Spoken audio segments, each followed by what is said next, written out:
Hey, good evening. We have a big crowd here in person as well as online. I want to thank everybody for coming. I think Angel, everyone's waiting to hear you, so I'll be quick in what I need to do. Um, it's that time of year again, and NIPSOT Wilco Board of Director nominations and election time is here. So I'm going to just read through these so that I am in sync with the bylaws, so I don't get impeached in my last couple of months of being here, and then you'll be without a president. Maybe that'll be good, maybe it'll be bad. You could try out and see who you like. But all elected NIPSOT Wilco board positions for the term September 2025 through August 2026 are open for nominations. June 19th is the last day to submit a nomination for the ballot. Elected board positions may have more than one nominee on the ballot. You may nominate someone for a position even if we have a candidate listed. Very, very important. You must obtain someone's permission before nominating. So there is no voluntold, okay? You can send your nominations to our wilco-chapter@nipsot.org. After the voting that we do, which is electronic, results will be announced at our July 12th chapter meeting. So be sure to come. It's very exciting. The final slate will be published in late June when we email ballots and voting instructions to chapter members. Only chapter members are eligible to vote. Ballots will be sent to the member email addresses on file with the Society's state office. On the day we email the ballot to chapter members, we will publish a blog post alerting chapter members to check their email. So if you're not getting anything, let's say from the state, not necessarily us, but from the state through your email, you should go on and check on your member portal and make sure that the email that you have with NIPSOT on the state, which is like your membership and things like that, is the correct email, because that's the one we use. We don't use the email that you gave us for the blog. So you'll get the blog announcement, but you won't get the link to actually vote. So if you just want to check that before, then that'll be a good thing to do. Currently, we do have some nominees, and as I said before, we can take more and we encourage more people. We have nominees for the following positions, and as you see here, these are currently who we have. The past president is not a nominee. The past president is part of the board, but basically once a new president is elected, then the past president, which would be Beth Irwin, would rotate off, and then I would rotate in her place. So that's why you see that darkened out. Okay, so this is currently who we have. Again, if there's anyone else who would like to be nominated for a particular position, if you have any questions, you can also send it to that email. I'd be more than happy to talk to you about any of the positions. Upcoming programs, again, thanks to Susie Hickman, who's here with us today. She puts together a great program. We have in July, very interesting. Those of you who were here and saw it last year, it was the beginning of the Wilco plant database. It's amazing what they've done. It's led by Gary Bowers and Randy Pensabeni, and it's amazing. So I would say try to make it. It'll be very interesting.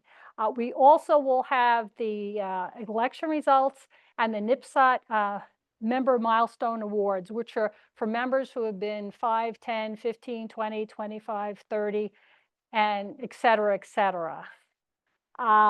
So we will have the ceremony with pins. Nancy Kunchek will be reaching out to those of you who are getting milestone pins to alert you. And we'd love to have you come to the meeting so that we can give you your pin, celebrate you, and not have to mail you your pin. August, and the other thing I want to mention, July, We are not here. We are in the Georgetown Parks and Recreation Community Room. So just note that because that's kind of the one place in the next 5 months that isn't the library. And as you see here, we have really an exciting program for August, September, October, and November. Upcoming field trips. We have a Booties Road Park in Georgetown on the 21st of June. You can look out for the blog posts on that, 8:30 to 11:30. Last meeting, there was, by a show of hands here in person, who would be interested in the field trip to San Marcos, the aquatic plants with Casey Williams. A lot of interest. That will be July 26th. The time and the details are TBD. You'll be getting notification again. If you're interested, make sure you sign up for a blog because that's how we communicate. We have a Berry Springs field trip, another plant survey, and then Gary Park, and that brings us through November. So the field trip committee, very busy in putting together some excellent field trips for us. Community education volunteer events. We're still looking for someone to help us with the monarch pollinator garden in Florence. We don't particularly like to plant in the middle of the summer, so the fall will be the planting, but we could use some design help on that. If you don't want to, they will do the planting. It's really more kind of seeing what they should do and how they should do that. We still have the Williamson County Landfill Pollinator Garden. We have it a little bit earlier now that the weather is warmer, so it's the third Sunday of every month. So if you'd like to stop by, you don't have to let us know. Just bring your tools, bring a hat, some water, and there'll be some things for you to do. Just as a recap, for those of you who missed it, on May 24th, the Godwin Ranch Preserve Plants Survey, we're doing series of those just like we did with Hidden Springs, occurred. And it's actually kind of interesting. This is the mitigation for the Lakeline Mall in Cedar Park. I thought that was kind of interesting when I looked it up, that they have this in Georgetown, and that's for that mall. There was over 70 species of plants that were observed. Here are the highlights of what was there, and you see they had a really good crowd. I want to thank also Cindy Chrysler and Greg Donica for being our photographers and submitting some great pictures. If you'd like to see more pictures and things like that, you can go to the website, and under field trips, there's actually photo albums, and they have some really neat pictures. I just don't have the room to put all of them up, but it's really, you feel like you've almost been there with them. They've done a great job with that. Special projects update, Nancy Pumphrey sent this. As you know, we kind of take care of and advise different native plant gardens in different places in Williamson County. And this is from the Texas Baptist Children's Home in Round Rock. And this is currently the state and how it's doing. So, you know, this is all what we put in. And this was pictured before we got all the rain. So I can imagine it must be even, you know, more grown in. So just, you know, to kind of give you an idea of special projects. And this is what I'm saying, if we give some design help to the garden in Florence, then, you know, we can go back and give them, you know, if they need some help with certain plants and things like that, we can do that for them. But here's one that once we do it, you know, we kind of like to have ownership by the people who are actually, you know, in the organization. So, you know, thanks also, kudos to Nancy Pumphrey, who does a lot of the special projects. If you're interested in participating in any of this, just give us a holler and we'll get back to you. Okay, very, very exciting. Now, going back, I believe it was pretty much our January, February meeting, I talked about what we were going to do as far as our donations and how we now do this in a strategic way. And part of our donations were to support the Master Naturalist Annual Symposium from balconies to backyards. There's a flyer for those that are here in the room with a QR code if you want to register. In person, it's $35 and you get a box lunch. The registration deadline is the 10th so that they can prepare and order the food they need. They have a virtual option so that if you prefer to stay home in your own air conditioning, although it's a very nice facility, you can, and that's $20, and that's the 16th because we're not feeding you, you have to feed yourself. And for more information, you can go to their website, and it has that. You really can't see it here, but if you go to the website, you can kind of see what the speakers are. Wilco has supported the keynote speaker for this conference. And as you see, they've also received support from other partners in the community.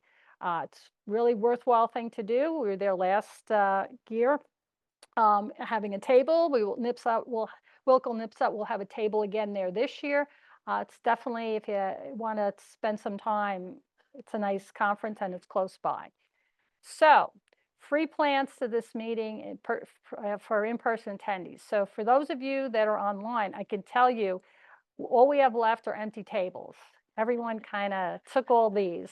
And it's kind of interesting when you look to say, well, this is kind of a weird group of plants to have. And they were pretty much all 1 gallon. And the reason is this was a donation to us from the Round Rock Plant Club.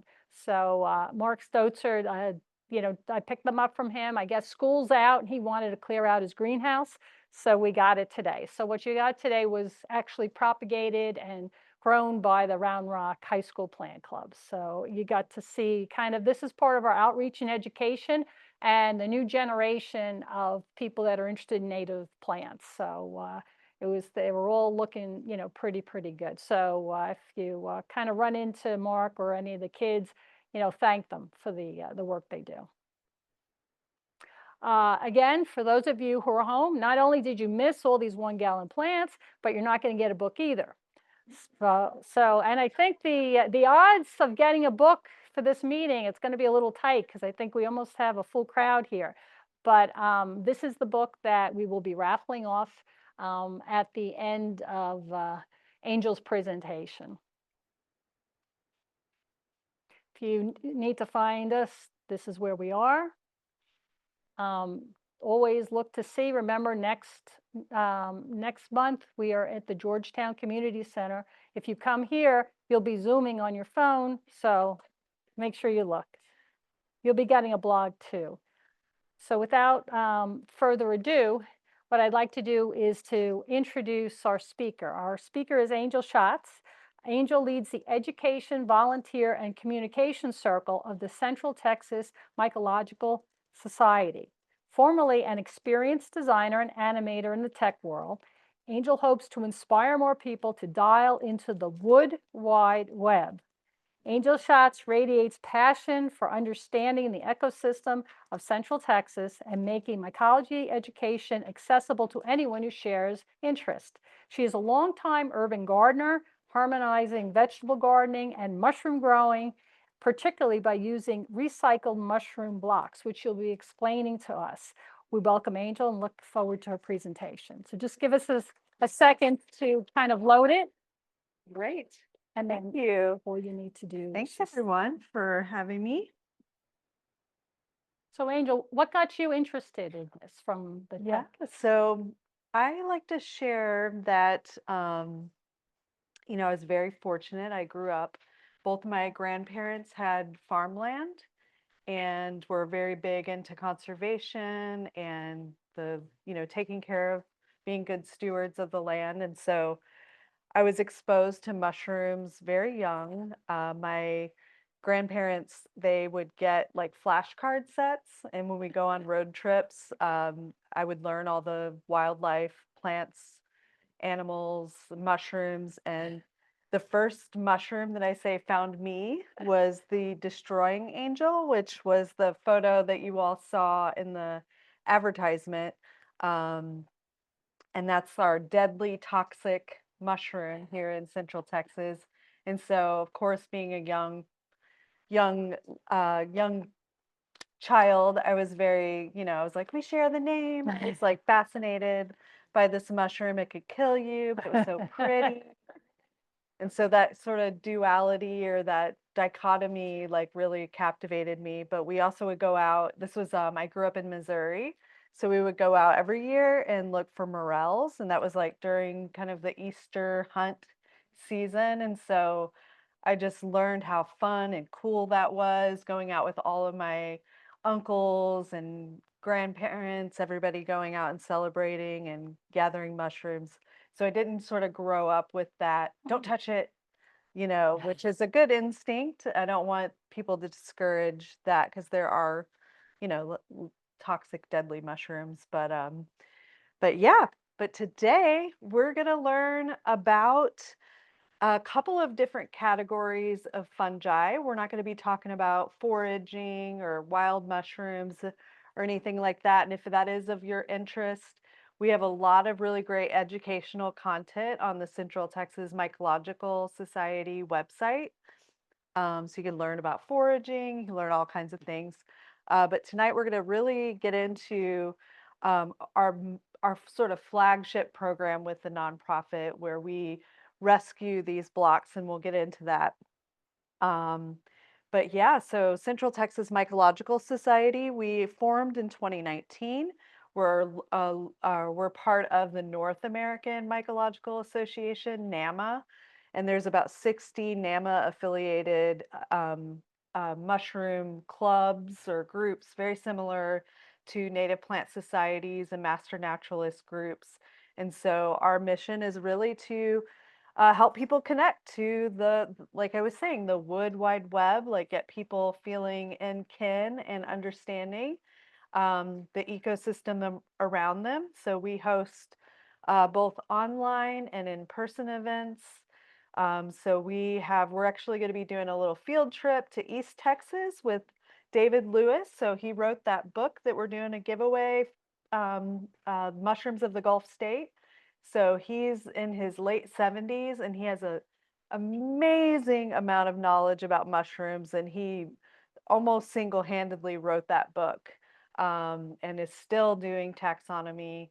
And so we love going and hanging out with him, and he keeps like an index card, almost like library cards, and every time we find a mushroom, he'll pull that card out and write like I've observed it. And so you can look and see there's like dates going back to the 80s of these same species of mushrooms that we're finding every time we go out and visit him. And he's also discovered lots of new species on his land, um, the piney woods of Texas. So yeah, we're member supported, and we have over 1,200 members, and we also have a volunteer program. So you don't have to support us monetarily. You can support us through our volunteer program with helping us keep mushroom blocks out of the landfill. And so I've already shared a little bit about myself, so I'm not going to talk too much, but here's a couple of little fun facts about me. And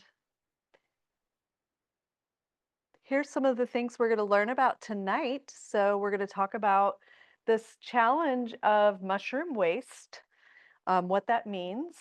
And then we're going to talk about the history of that program. We're going to learn a little bit about the anatomy and the life cycle of mushrooms. We're going to learn about what are these things. We're going to learn how to grow mushrooms with them. We're going to learn how you can feed animals, how you can compost.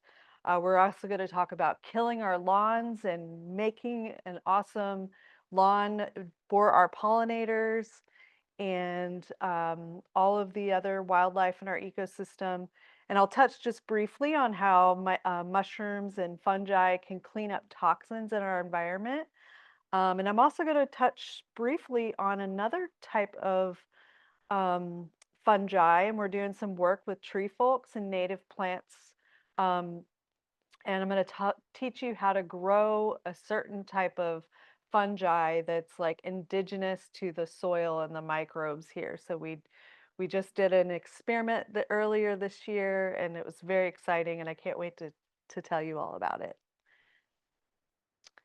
So there's about 5 million tons of what we call spent mushroom substrate that end up in our landfills globally every year. And so the mushroom cultivation process, which grows these delicious gourmet culinary mushrooms. Um, they end up, going in the landfill, and we know what happens when organic matter goes in the landfill. They produce methane emissions, and it leads to environmental degradation. And so, what we're doing with our society is essentially we're turning trash into treasure. We're teaching people how to use it in ways that benefits our plants and our soils. And we know that our soils, when we have healthy soils, we have healthy people, we have healthy plants.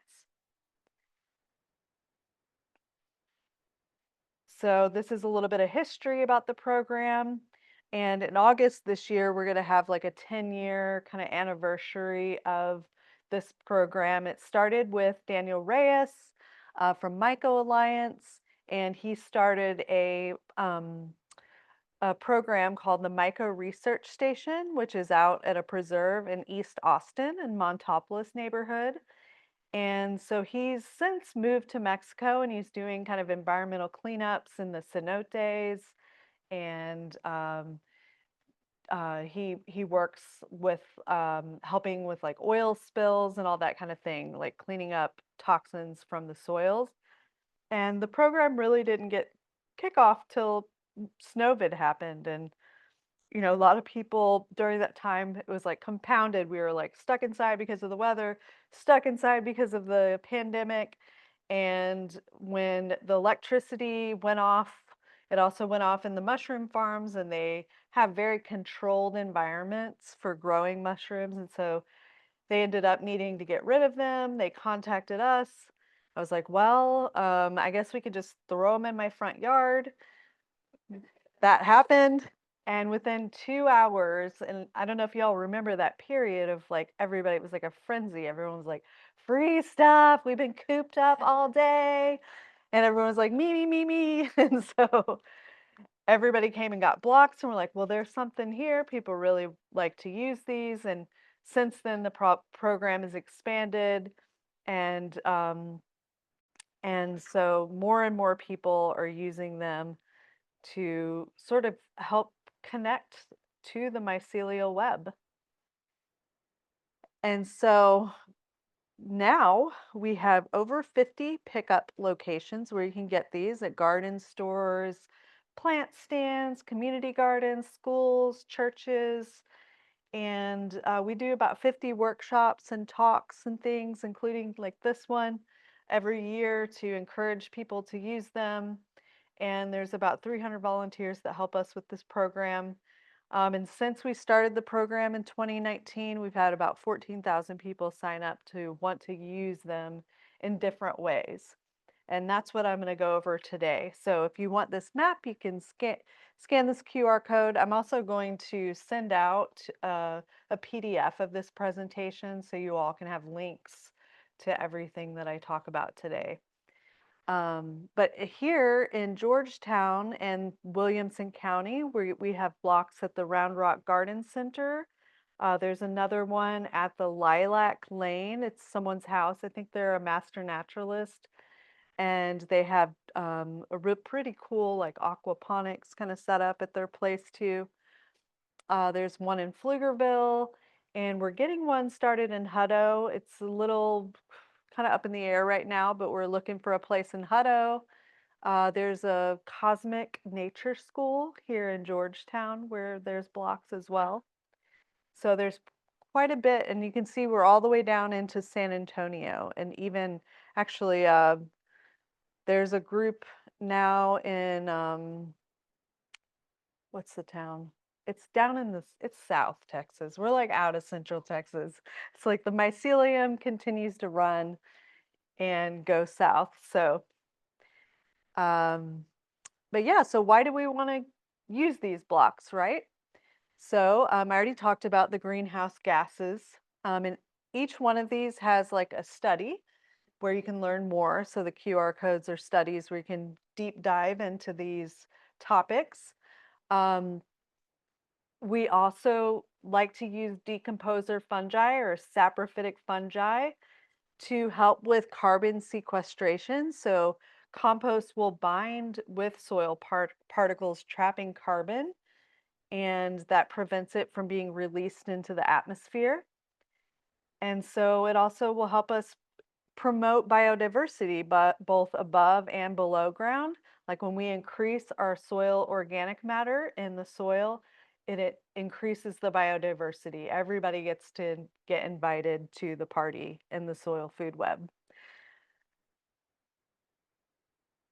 So, what are these things?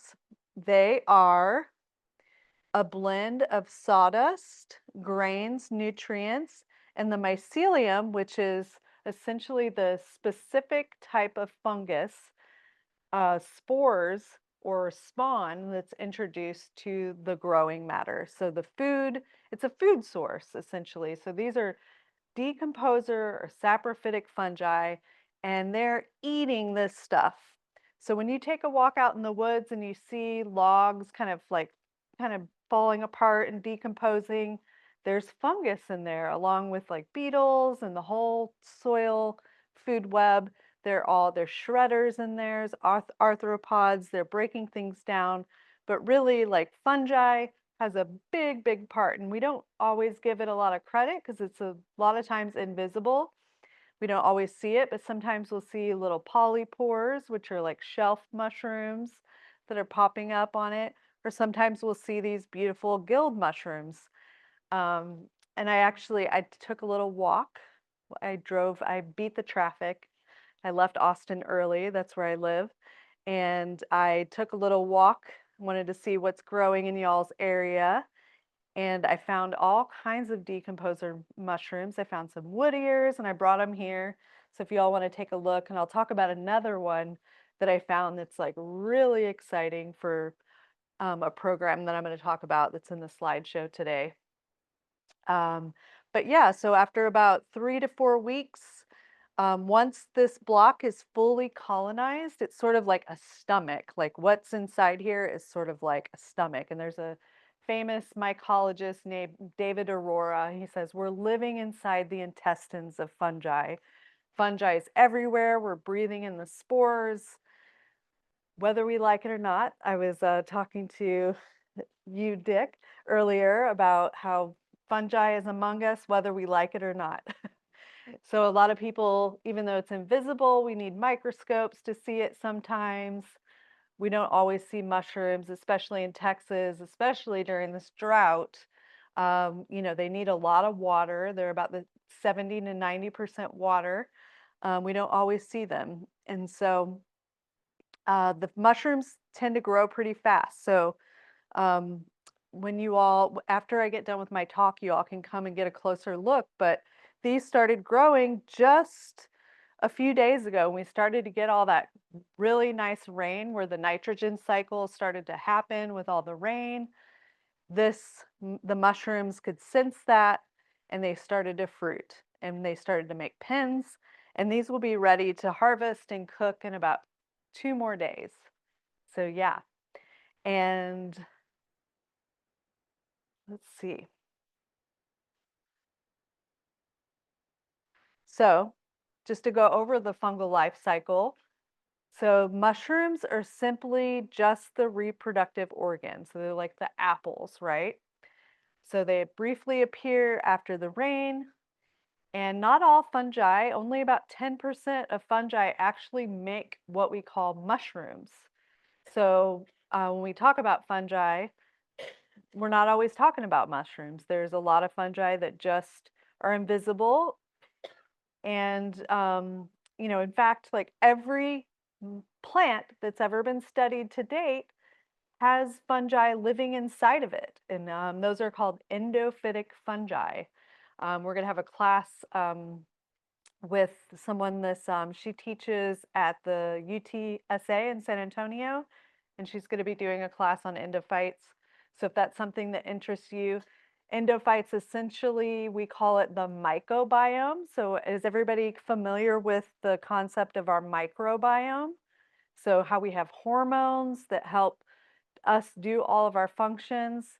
The same happens with plants. They have fungi in them helping attract certain pollinators, also attract what we call pests.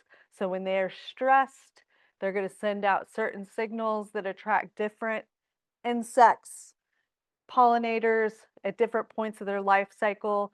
And some endophytic fungi, like this turkey tail that I just found, it's actually endophytic and saprophytic. So it'll switch once the plant then needs to cycle its nutrients back into the soil. It is a decomposer and will break it down. And then it comes back and helps the plant when it's alive go through all of its functions. And so there's a couple of different kinds of compost. So we want to make sure that people don't confuse, because there's how many people have gotten mushroom compost before from like a garden store, or Gonzalez, drove to Gonzalez? So in Gonzales, they sell kind of dung-loving mushroom compost, which is good for plants that are established. It's just fine as mulch.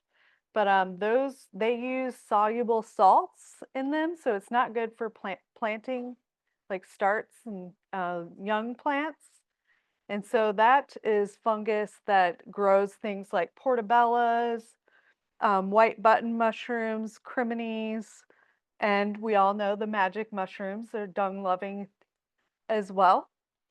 And so what we work with in our program, and what I brought for everyone to take home today, I have a whole truckload of blocks for people to take, um, are wood loving decomposers. So they grow mushrooms like oysters, lion's mane, chestnuts. And here's a bigger chart. And I am going to, whoever can read this chart and then guess what mushrooms these are, you can take this block home today. First person to raise your hand. Yeah? Oysters, you're right. So blue oysters. And when you come look at them right here, they've got like kind of a bluish tone that's really pretty. Usually the second flush isn't as kind of blue as you see up there in that photo. But yeah, so oyster mushrooms. And so we have a little decoder sheet that I'll bring out whenever we grab the blocks out of the truck. But there's a couple of different varieties that I have today, but you can just look for the kind of the tag on the bag, and that's how you sort of decode things.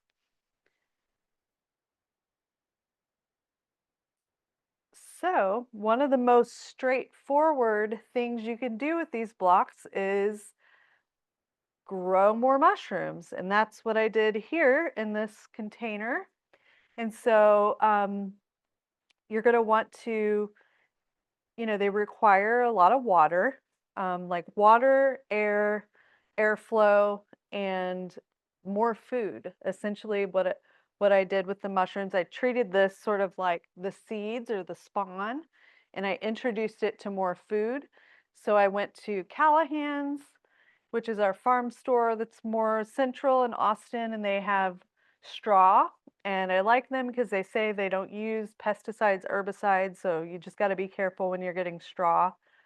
And chopped straw is like a really good type to use, and they sell the bags of kind of the leftover, the stuff that comes out of the straw bales. So for $5, I can get a big feed bag of chopped, basically like the small bits of straw that fell off of the hay bale. And so I then soak the straw, and once temperatures get above 80 degrees, I will introduce it to like either lye, like I change the pH of the water, which lowers the chance of other fungus like trichoderma or green mold that just is floating everywhere. It's all over the place. It's like it's called green mold. It's floating everywhere. It's the same kind of stuff that will grow on your food sometimes in the refrigerator, or things that are, sometimes your plants will get green mold on it if you water too much. But if you change the pH of the water, and we already have a high pH, but you can add hydrated lime, or you can use pickling lime. You could use wood ash, anything like that will change the pH. And then once temperatures get over 80, I keep things indoors, and I'm going to show you a couple of different examples of indoor setups that people use. But I just kind of spritz these a couple times a day um, when I walk by it, and they'll just continue to grow. And it's already pretty humid out because of all this wonderful rain. And so once they start to grow, I water a little bit more. And then when I'm done, I just take the straw and I put it in my plant beds around my vegetables or perennials, and it's nice mulch. And sometimes you'll get another flush if it continues to rain outside. But yeah, so here's a couple of pictures of kind of low tech outdoor grows. And so we really encourage, when temperatures are below 80, and we're ending that period right now. But when you grow outdoors, when your mushrooms are exposed to the sun, they end up having 300 times more vitamin D. So there was a study that was done where they even took like store-bought mushrooms. They were already cut because they can still absorb the vitamin D. So like mushrooms have melanin in them, just like plants do, that will absorb that UV, convert it into vitamin D. When they're indoors and growing in low light situations, they don't have that like intense UVA B light that's good to get all the vitamin D. So you can increase the vitamin D of your mushrooms by growing them outdoors. There's other benefits too, just having anything that's like kind of grown with like competition and diversity. You have other metabolite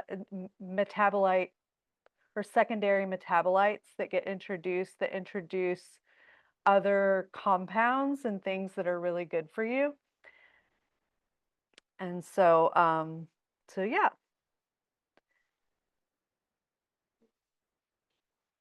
Oh, here we go.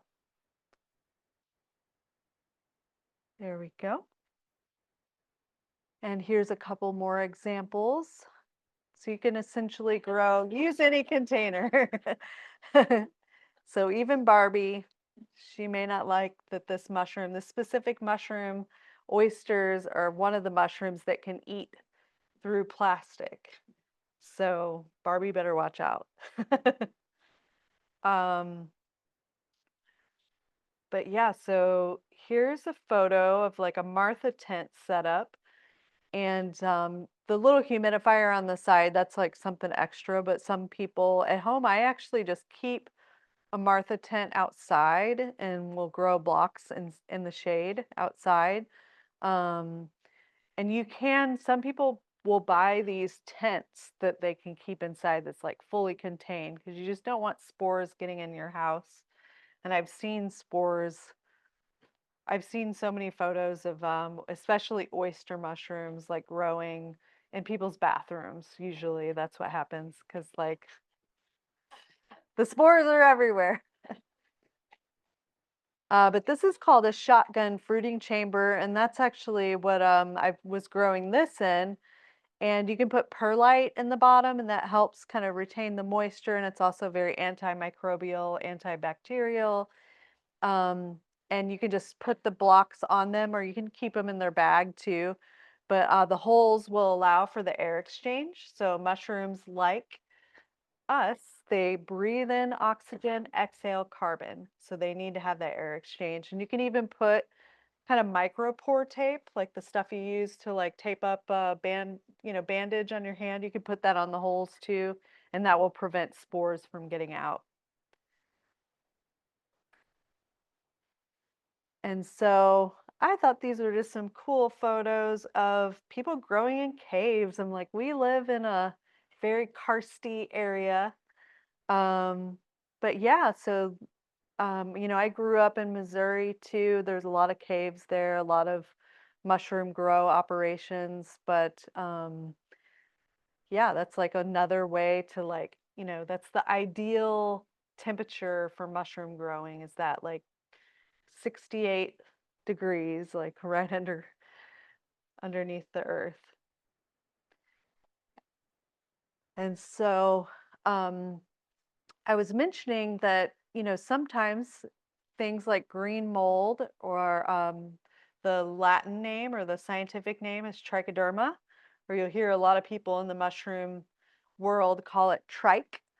But it's a fungus that it's everywhere, it's all over the place. We're breathing in those spores all the time, and it contaminates a lot of the grows at sterile mushroom farms. So they sterilize these bags in what's called an autoclave, which is kind of a pasteurization methodology where the bags are like heated up to a certain temperature, kills everything. And then once it's pasteurized, then the spores are introduced. Well, sometimes not everything gets zapped, and the spores will still be there and trichoderma will grow. And especially once this bag is like cut open, once it's ready to fruit and the mushrooms start to pin, like the trichoderma could really enter at that point. Yes. It's an endophyte. So remember that it's also saprophytic. So remember um I was talking about fungus that like helps, it lives within the cell walls of every plant. So it's trichoderma is one of those. So it's very beneficial in helping with root establishment. And so I'll just continue on here because you're kind of getting you're right, you're aligned, we're at the same page. So it's a genus of soil dwelling fungi found all over the world, and it's very highly effective at colonizing all kinds of plant roots and inhibiting fungi that cause many types of diseases. And it's one of the first types of biofungicides that have been commercially available. And so whenever I research it online, I end up finding a lot of information that's coming from Latin America and also Asia. Like their type of agriculture is very different from ours. They're a little bit more advanced because they're doing things more organically, less toxic chemicals used. And so, so the trichoderma is being used all over the world, but it's just starting to be used in the US, especially amongst cannabis growers or hemp growers, because it's so aggressive, it will outcompete other fungus. And so you can find a lot of trichoderma that's available, but you also see like, oh, it's got all the other stuff that like cannabis growers like as well. Um, so yeah. But yeah, it's been shown to be able to activate plant defense responses, which enables the plant to control some infections above the ground. But their effects are not limited to just soil-borne pathogens. And so there's botrytis. It's an above-ground fungus, and it's been shown to stop that. Um, and trichoderma can also parasitize other fungus. And so if y'all remember, are you all familiar with the pecan tree at Barton Springs? The drama whenever it got cut down finally. It was on crutches for the longest time. So that tree actually was infected by a fungus probably in the 60s, maybe even sooner than that, that like hollowed it out. And at the time, arborists were using concrete to sort of try to restructure the tree and give it some support, and that didn't really work. Um, but I was researching the fungus. It's called brittle cinder fungus, and I was reading about it on Wikipedia. And at the bottom, it was like the fungus that helps this plant or prevents this type of fungus is trichoderma. I was like, okay, I see. Because it protects the roots, it sort of acts as a defense mechanism on the roots of plants. So we encourage a lot of people to use the blocks, especially once temperatures get over 80. This fungus likes to grow. It's so good to mix in with your plants, get into your soil, get into your compost. get that in there. I mean, it's already there, but we're just going to be adding more of it, which can only be beneficial. So, another, and I'm not going to spend too much time on this, but one other way you can use the blocks is by feeding livestock. So there's a lot of really cool studies where farmers are using this as a supplementation in the feed for the animals to help with digestion, like lowering the emissions of not only uh, keeping it out of the dump, but also like lowering the emissions of the actual pigs, um, like their gaseous emissions or farts. And I'm sure the same thing. There isn't a study, but I'm sure it would probably do the same for cattle. And there's a lot of really cool studies around poultry as well.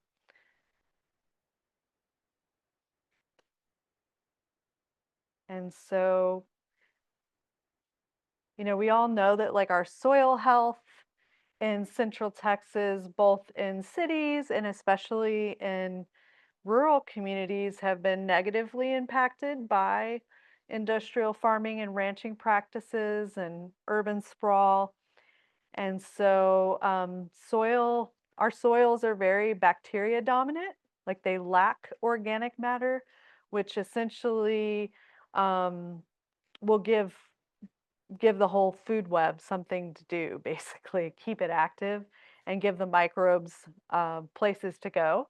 And so this lack of organic matter and nutrients are needed to grow our healthy food and plants. And in some parts of Texas, not so much in kind of the Black Lime Prairie areas, but Edwards Plateau, we sometimes see 0 to 1% organic matter, which ends up leading to erosion and runoff issues. And so you can use the blocks simply to enrich the soil, so fertilize.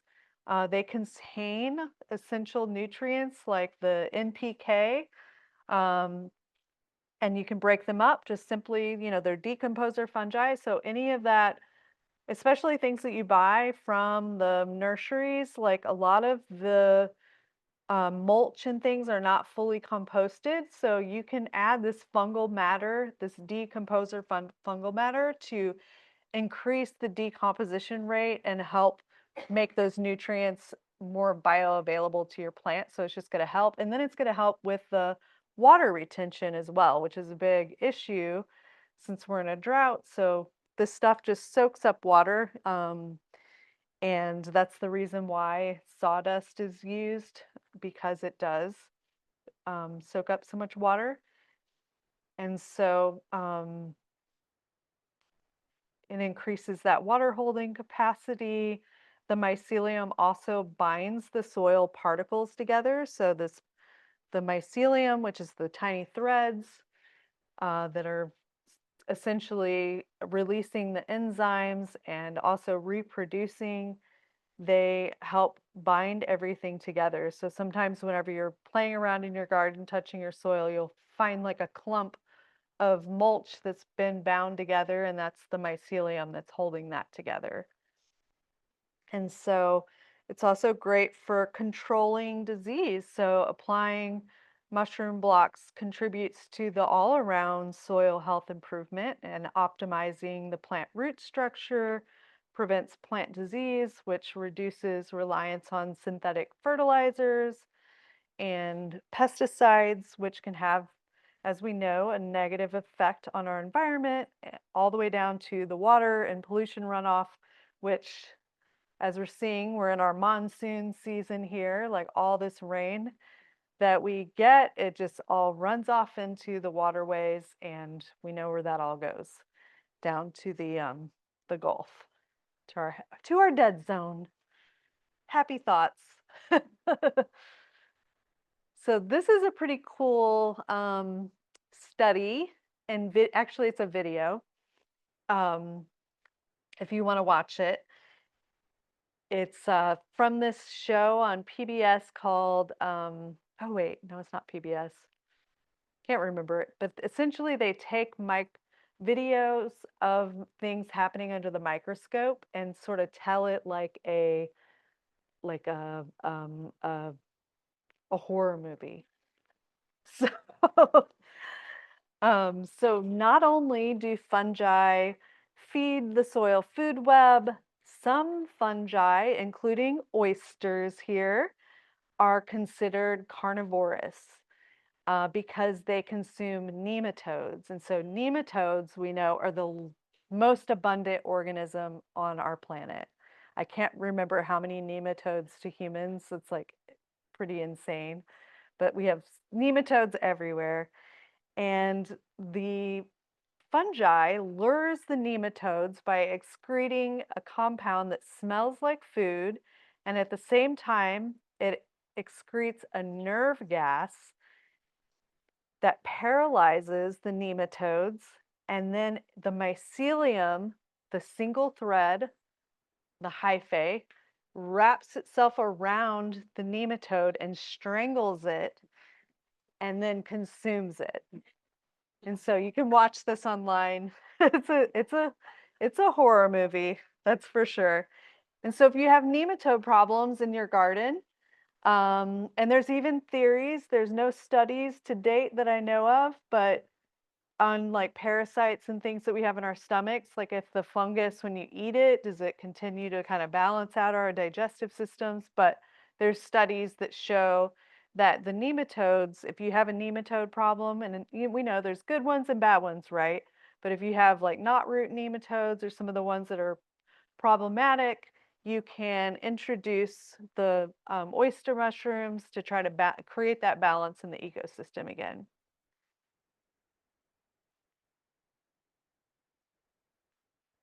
And I don't know if anyone studied that particularly. I would think that they're pretty indiscriminate, is what my guess would be. And so it's sort of like it might be like a broad thing that you do, like just start fresh. But I mean, they're so abundant too. Like it, hopefully they would come back and be balanced out. But yeah, it'd be interesting to see more research done on nematodes for sure. Um, So yeah, so these are some ways that you can compost with the mushroom blocks. So one of the most popular ways that people like to compost with them is a method called trench composting, or I call it like lazy woman, lazy man composting. And I do this every season in my garden. I take all my like big chunks of things like my sunflower, like the sunflower branches, all that woody matter, chop it all up, and I dig a trench, throw a bunch of mushroom blocks in there, wood chips, everything, put cardboard over it, maybe some more mushroom blocks, and then it just 6 months to a year later, I have just soil down there that can be used again to like do hilling or if you want to use it later or move your paths around or move your garden beds around. But you could even throw in your kitchen scraps this way. Some worm farms. So there was a mushroom farm in Buda, and there still is one in Buda. It's a different company now, but right next door was a worm farm, and they created a partnership, and they were using almost exclusively mushroom blocks for their process of vermicomposting. And this study that I found shows that it improves the nutrients and the hormone contents of vermicompost. And so Johnson Sioux bioreactor, and I'll show some photos here in a second, is a passive way to build soil teeming with microbes and fungi. And the best part about this method is it's no turn, no smells, but you don't use your kitchen scraps. You're simply just using fungal foods or fungal feedstocks, which are things like wood chips. Um, you can use just all mushroom blocks, but essentially straw, there's a lot of like kind of agriculture byproducts that you could use to make your Johnson Sioux bioreactor. But here's some examples of trench compost, like once things rain like we've had lately, get a nice little flush of mushrooms. That's me. We're in the same thing almost. I was like, yay! Big flush of yellow golden oysters. And here's a trench compost that's alongside a kind of an area that was like eroding that Daniel Reyes did out at the Myco research station. And he just covered them up, kind of made like a wood chip bed. And here's some photos of a Johnson Sioux bioreactor. And so this is a method that I mentioned that's like a no-till. And it sounds really fancy by name. It's simply the names of there's some soil biologists in New Mexico that came up with this method, but there's a lot of different ways. I have two actually at home right now, and I didn't use any PVC. I just did like a smaller grate of landscape. What is it called? The landscape fabric or the like wire stuff. It's like a smaller grade. And I just hardware cloth, yeah, and I just put that down the middle, like one that's about a foot across, and I put that down the middle. And the main thing is you just want to have it off the ground on a pallet so that there's airflow underneath. And you just water 1 minute a day. And preferably if you can use rainwater, just use that. But I'm trying this year, I'm growing potatoes in my composter. So it's in partial shade, which potatoes can do sometimes. And it's also, as it's sort of composting down, the potatoes are growing and I'm adding more mushroom blocks on top as well and just watering them every day. And so far, so good. I'm going to harvest them probably in another couple of weeks. And yeah, I'll be sharing some photos on my Instagram, my social media. So another cool way to use mushroom blocks, and we did a class with Leah Cherner. She has I don't know if it's still on K. It's like a horticulturati. There was another show, I think it was on K, one of the radio stations. It was a garden show. I don't know if it's still happening, but she did a class with us on essentially doing kind of a permaculture method. Um, you may have heard of like sheet mulching, which is a no-dig method of removing kind of unwanted vegetation and building fertile soil by layering kind of this like organic matter and compost in place. And um, you can even like while it's decomposing, you can kind of use a trowel and dig through the cardboard as things are breaking down. But here's kind of the steps in a simple form. And let's see. And we have like class online that you can watch on how to do this. But yeah, essentially like you're layering the cardboard directly over the grass, and you want to be really careful around your tree roots, of course, because you want that respiration to happen. But you want to mix in the mushroom blocks, which are decomposers, so they're going to help break down all that woody matter, and the cardboard as well. That's also fungal food that you could use in your compost even. And so, yeah, so you just gotta get rid of all the unwanted things that you have, whether it's turf grass, or, my yard, I never had a lawn, so it's just like chickweed and straggler daisy and all the things that they're good ground cover, but it's also if you want to do something fun, like do a frog fruit. My neighbor has like a whole frog fruit with like a bunch of bunching grasses and a bunch of natives. I'm like so envious. I'm like, my yard is going to be almost all frog fruit soon, hopefully. But it's good to, whenever you're doing this method, it can seem like you could just start, do a little berm here, do a little berm there, do a little bit at a time. Because when you kind of sometimes it can be a little overwhelming if you plan out if you want to get rid of your whole lawn all at once. But it's nice to just start little pockets here and there and just slowly build it out every season, maybe build a new little garden.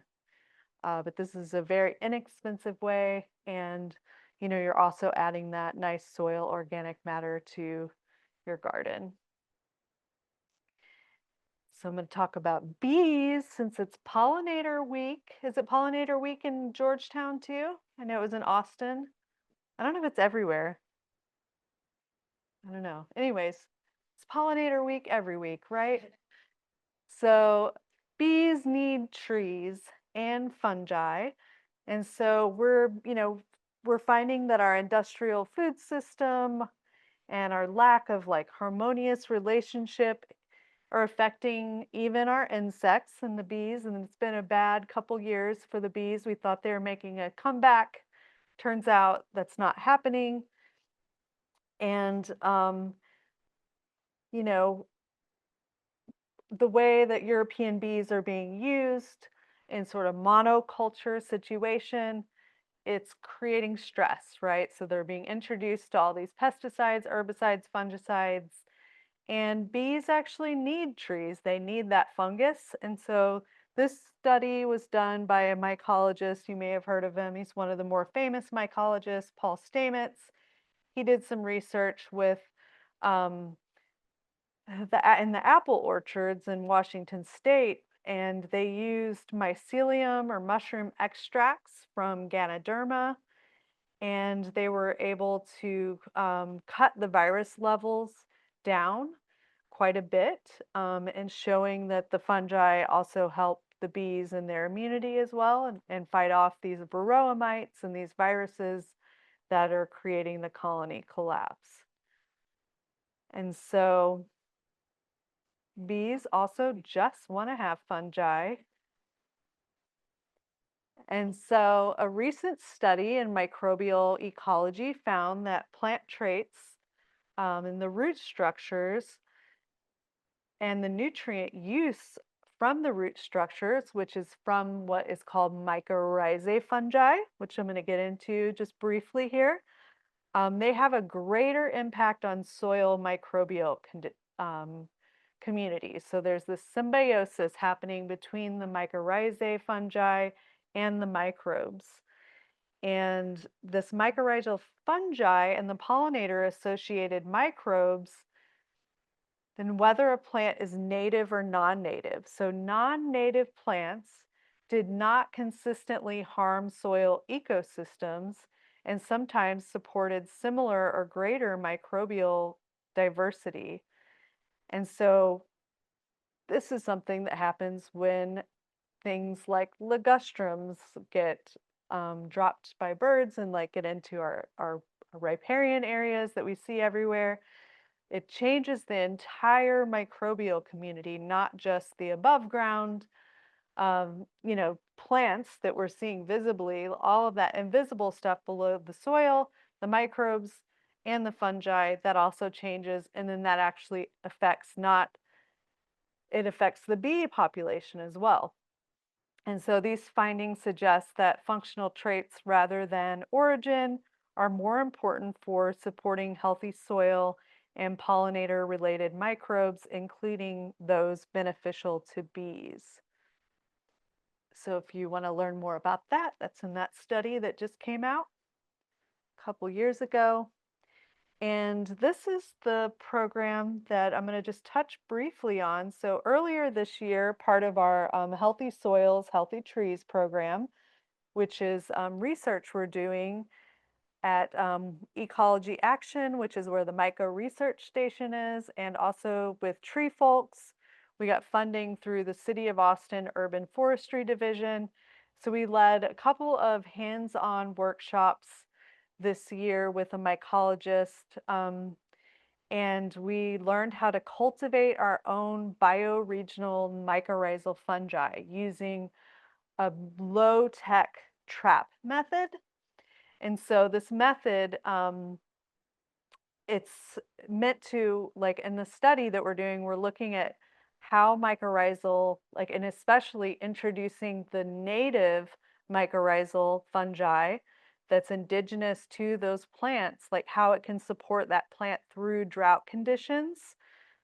And so attendees that came to the workshop, and you can do this too at home, we learned how to collect native soil from your target plant. We collected the soil from the target trees that we're studying. So we're looking at red oaks. We're also looking at ash juniper and mountain laurels. And so we collected healthy soil from those biomes. And then we used, since mycorrhizal fungi are kind of generalist fungi, they can associate with a lot of different plants. We used grasses to grow that fungi. And then we killed the grasses, which introduces reproduction of the mycorrhizal fungi. And that's what we then save to inoculate our plants whenever we go to plant them in the winter, this winter at the Tree Folks Nursery. And so you can do the same thing. You can grow mycorrhizal fungi, which is the fungi that essentially helps plants get their nutrients and water. So they're mutualistic fungi. About 90% of plants have that association with mycorrhizal fungi. They, in exchange for water and nutrients, they get sugar. So I'm like, that's another way that like fungi is just like us. They love sugar. They get sugar or carbon matter from the plant because the plant is doing all the photosynthesis, right? They're getting all that sugar from the process of getting energy from the sun. And they give that to fungi, which is below the ground, not able to get the sort of light in the same way. So if this is interesting to you and you want to learn more, we have a whole video. We recorded everything. You can watch how to do it. And we have a downloadable guide on our website as well, where you can learn how to do this method and help your plants get even more native. So their native plants need their native plant fungal partners, which are below ground and visible. And so, as I mentioned, I'm not going to talk too much about this, but fungi can do all kinds of things as far as cleaning up toxins. So these are just some of the petroleum, pesticides, herbicides, plastics, rubber, PFAS, microplastics. These are all studies and recent studies too on how fungi are cleaning up our environment as well. So I was very excited to find this turkey tail that I have here, because one of the things that we are working on as well with the Balcones Canyonland Preserve, which you all may know is like one of the habitats and protected areas for our golden cheek warbler. But we are looking for different types of fungi that are growing on ligustrum so we can create and clone this fungi and use it to do kind of log inoculations to help break down the and cycle the nutrients about 11 times faster. And so Lisa and Jim O'Donnell, who are biologists with the City of Austin, with the help of a mycologist named Jim Stack, they did a study that was published several years ago. And this is a fire reduction as well, like when we can increase and make our forests more fungal rather than hauling things out, using fossil fuels to haul things away. we can introduce the fungi to help break it down faster. And so we're going to be looking at, not only using the fungi to break down the wood faster, we'll be looking at ways that it might be a biocontrol or I don't want to say biofungicide, but a natural way to like keep those ligustrum from resprouting. So some really aggressive fungi might go to town on this stump when they get cut down or girdled. So it's super important if you are doing any collections and doing anything with like toxic chemicals, to make sure that you properly dispose of what you're growing. But you can support our program here. We have a website, centraltexasmycology.org, if you want to get more mushroom blocks. As I mentioned, I brought a whole truckload today, but you can get truckloads from North Austin, I think is the closest one to y'all. But these are some of the locations of different mushroom farms that we partner up with. And yeah, if you are part of a community project, we also have a grant that we won where we can deliver blocks as well. So we have a program where you can sign up to get them delivered. So any community-based project, we can deliver them as well. So that is basically it. Questions?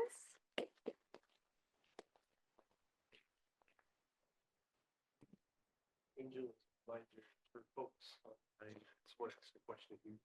Okay, sure thing. Yes. So maybe put the slide back up. People getting blocks. Yeah.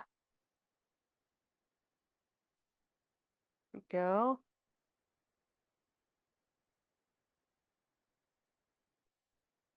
There we go.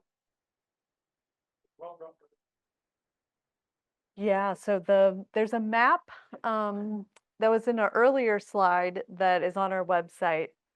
So on the front page of our website, you can go get the map of all the locations, and that's for people that want to get, you can take 5 to 10 blocks at a time, but if you really want to go, kill your lawn style, this is where you're going to want to go to one of these places to get a truckload. And you can put them in a SUV. We just recommend people use a tarp because the blocks are cut open, so they do they sweat. They have metabolites or exudates, and so they get a little it can get a little messy. Any other questions? Yeah. I saw that Central Texas Garden, there was y'all was. Oh yeah. Some good publicity. Yes. I had never heard that you could just go get a mushroom. I didn't even hardly know what a mushroom block was. Yes. It was really useful. Yeah. So we did a shoot over at the Central Texas Food Bank because they're one of our partners where we deliver them to them about once a month. And so they use them in a lot of ways. They'll just mulch their paths, or every time they turn over or start a new crop, they'll just mix in. And the stuff is like real tilthy. It just like makes the soil real tilthy, gives the microbes lots of little places to hide. And it's really good in vegetable gardening. Yes. No. So a lot of people get worried about like getting a toxic mushroom, and there's some decomposer ones that'll like the jack-o'-lantern mushroom. Does everybody know what that one looks like? It's a bright orange mushroom and it glows in the dark. Yeah, no, it glows in the dark. It's our one bioluminescent mushroom here in Central Texas. And it grows on stumps, but it needs a big stump. I don't know. I've never seen it. I don't think anybody's tried to cultivate it on a block. But mushrooms like the destroying angel, that is mycorrhizal. So when I was explaining the symbiosis where it needs a host plant, it needs to be with a whole oak tree to be able to grow. So you would never be able to, it's a completely different kind of mushroom. It would need a whole oak tree to be able to grow. So yeah. Yes. So can you grow edible mushrooms outside in the yard? So yes. So some of the photos that I showed, especially with the trench composting, um, and it's really good like for the winter, spring, and fall. Like now that we're getting in almost to summertime, things are going to be too hot. But we have seen people growing mushrooms out in the yard, mixing them in wood chips or mixing them in, doing this trench method. If we get these like monsoon style rains in the summertime, they will grow because they detect that nitrogen charged rain and the same things that our plants like. The mushrooms also like those nutrients as well, the NPKs. Do you need to re-inoculate every year to keep? So you would need to, Can you repeat? yeah, so do you need to re-inoculate every year? So sometimes things can go dormant, and you will, and we tell people too, since there's such an abundance of the mushroom blocks available, there's about 10,000 of these per week that we're keeping out of the trash. So we're like inoculate, inoculate, inoculate. I have seen them kind of come back like, 6 months later, or like I'll start something and then it'll get really hot and then it'll, you know, rain and then I'll just have mushrooms kind of just pop up out of nowhere. But sometimes things go a little dormant and sometimes Texas, it's so hot too, like things, I don't know if it necessarily dies per se, like the mycelium definitely will go dormant. And I know that over 140 degrees, like things can die. And so if you all have those little thermometers, you can point at the ground, you see how hot it gets in Texas sometimes. So if you don't have them buried under the ground where it's cooler, they're probably just gonna die off. So it is a good idea to just like keep introducing that organic matter. Just using the blocks with phosphorus as a base to deplete nitrogen. Yes, so good question. So does using mushroom blocks with the sawdust deplete the nitrogen in the soil? And this is a question that we get a lot. And this is why whenever you're putting, especially with vegetable gardening, you're going to want to make sure that you're sprinkling things. Oh. You're going to make sure that you're like not putting a whole lot of blocks. In some plants, like I was explaining my potatoes that I'm growing, they're not as picky, right? Like they don't need like super nutrient dense soil. Like they can handle things that are a little bit like too much of like less nutrients. They can handle that. And so you just want to know each plant, like what it likes. But generally speaking, you just don't want to use a whole lot in your vegetable gardens. And if you are doing kind of like your trench composting, as I was explaining, do it in your footpaths or do it in a shady spot in your yard, or even like mulching around your trees where you already have your mulch. Like those are really good spots to kind of put them. What I do for is when I make compost my leaves, I mold the leaves. I've got a 4x4 sieve. Mm. My leaves through those blocks that I ground them up and got them through the sieve too. You got to trim. Oh, perfect. Yeah. Any other questions? All right. Thank you, everyone. Right, thank you. Yeah. Do I need to get to pick a winner? All right, lucky winner. Get out your tickets. All right. Is it the last three numbers? Yes. 214. And I was looking straight at you. It's like the mycelium. Okay, just come up to me because I need your information to get you the book. Congrats.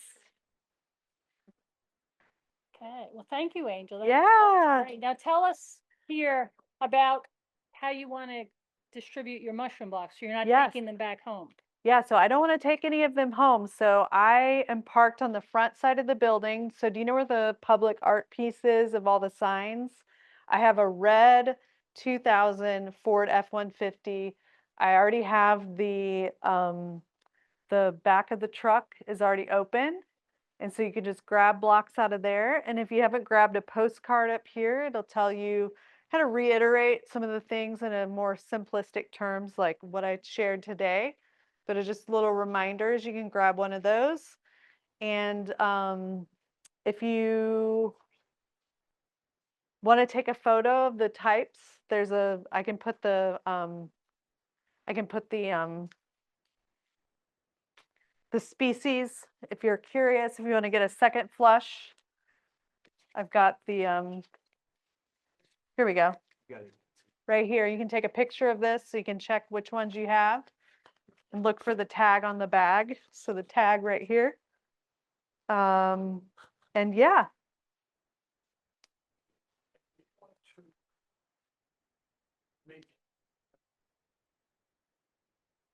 Yes, the presentation will be put on the, we'll post it on the blog. yeah, That's how you can just go and get it. yeah. And I think we just have one more slide, Gary. I want to say goodnight to the people who are online. Hope you enjoyed it, and you received the links to the handouts that the people here got. And if you need a mushroom block, you know where to go to get it.